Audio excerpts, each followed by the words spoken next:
Go. Ito po si Orbit Baby G3 Luxury Stroller. Ang brand new price po niya is 64,000. So good po ito for newborn. Okay? Until 4 to 5 years old. Depende pa po sa laki timbang ni baby kasi heavy duty po siya. Okay? Adjustable po itong footrest niya. Ayan. Itong handle, adjustable din po. So orbit siya means ibig sabihin nag-rotate po siya from north, east, south, and west. So pwede po siya i-adjust. Ayan. So, ito po yung details po niya one by one para makita po natin. So, yung canopy niya, ayan, full canopy, color blue, blue na blue.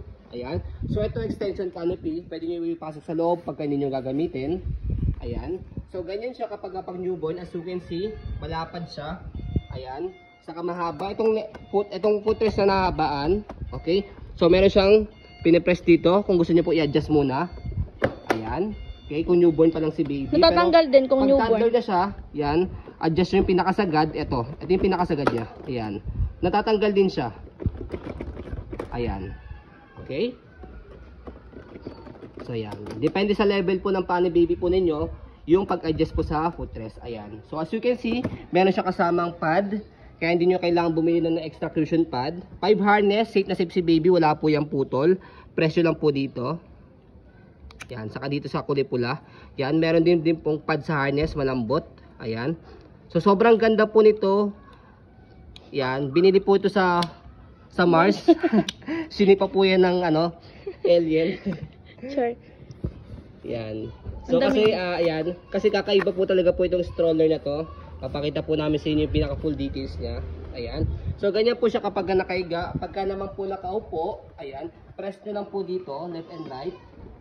And then pull down. Yan. So, ganyan po siya kapag yan, nakaupo. Okay?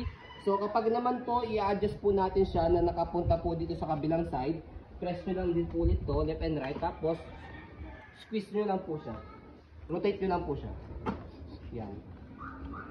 Okay? So, kapag naman po sa kabilang side, again, press nyo lang din po ulit. Tapos, rotate nyo lang po ulit. Ikot nyo lang ulit. Yan. So, ayan, para pagtingin lang kayo sa mga malls or sa pasyalan, pwedeng nakaganyan. Para kakaiba. Sample nito yung view, magandang view. Yes. Sa kabila. Okay. So, kapag naman po nakaharap po sa inyo si baby, kailangan nyo na po tanggalin.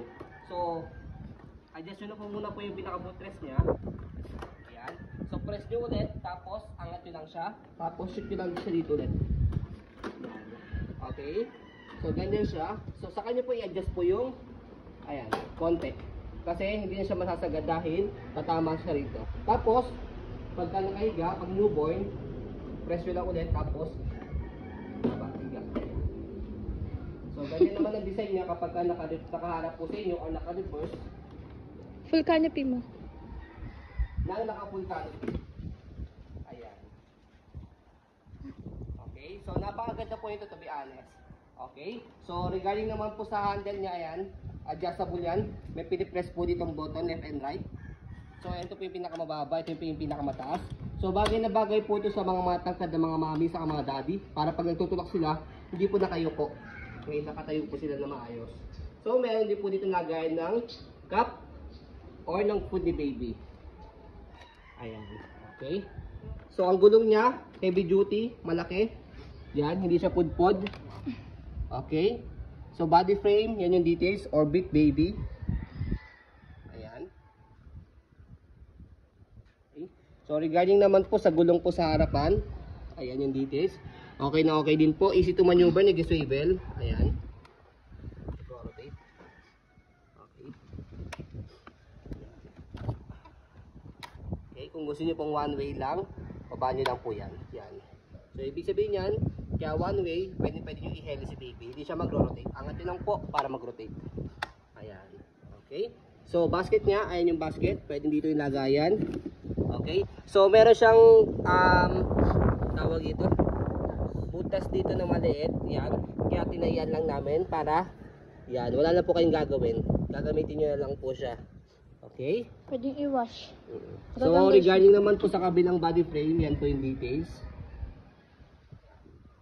So already wash na po itong stroller na to, ready to use na siya. Pero kung di po kayo satisfied sa wash po namin, pwede nyo po ulit siyang i-rewash for safety purposes ni baby. Ayan. So, sa stopper niya, as you can see, merong color red, press para mag-stop. Ayan. May color green, press para mag-go. Na-extend pa to, diba? Na-extend tong ano. Ito. Yung basket niya na-extend yan, ayan, baba nyo na po ito. Yan. So, syempre, ayusin nyo lang yung tali niya. Tanggalin nyo lang siya. Okay? So, ayan. Okay, wala po itong issue kapag ginamit. Ayan. Malaki lang talaga siya. Okay. Yan. Okay. So, kapag pinold siya, yan. So, dalawa lang talaga dapat ang pagtanggal sa kanya. So, tanggalin nyo muna isa. So by the way, hindi siya pwedeng higaan ni baby pag nakatanggal po kasi baka mamaya bumagsak na ganun. Baka si mamaya po pag eksperimentuhan po ninyo. So next, after po nyan, yan. So makikita nyo po yung may arrow dito. Yan, squeeze nyo lang po yan. Yan. Tanggalin nyo po muna po ito, yung pinakalak niya. Squeeze nyo lang po yan. Tapos yan, mag-automatic siyang fold na ganyan. Compact siya na. Tapos after nyan, squeeze nyo lang po pabalik, maglalak yan. Okay? So, yan. Compact. Kahit heavy duty. Yes. Compact po yung folding ng pinaka-body frame niya. Ayan. So, kapag in-open po ito, same lang din. Tanggalin nyo lang po yung lock. Tapos, yan. Bukan nyo lang po siya. Squeeze and then buka. Saan ba yung lock ito? Ayun. I mean, sorry. Dito pala. Lock sa kabila. Okay? So, kung tinanggal nyo yan, pag inangat nyo yan, bukan nyo lang siya. Yeah. So, kapag nabukan nyo na siya, salpak nyo lang po ito. Make it sure na ma-press nyo po dito sa left and right para po ito pumasok siya sa loob. Ayan. Mag-automatic lock na po yan. So, para sa safety ni baby, buhatin nyo lang po siya para hindi siya matanggal. Okay? So, ayan. Okay? So, as you can see, very details po kami mag-video. Kasi siya policy po namin, no refund, no exchange, what you see is what you get. So, yun po, maraming salamat. Have a nice day and God bless po.